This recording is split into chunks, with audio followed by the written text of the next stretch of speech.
ஆடைக்குள் வைத்த அழகினை எடுத்தேன், ஆசைக்குள் வைத்து உனக்கென கொடுத்தேன். இதமாகத்தான் பதமாகத்தான் என்னை தீண்டு தாகம் தணியும்.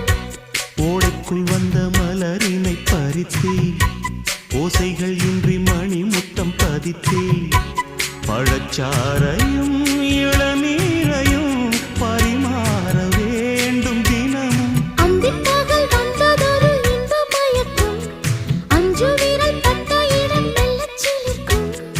எங்கெங்கே தொட்டாலும் அம்மம்மா உற்சாகம் அங்கங்கே உண்டாகும். வா கன்னத்தில் கன்னம் வைக்க ஒத்துக்கு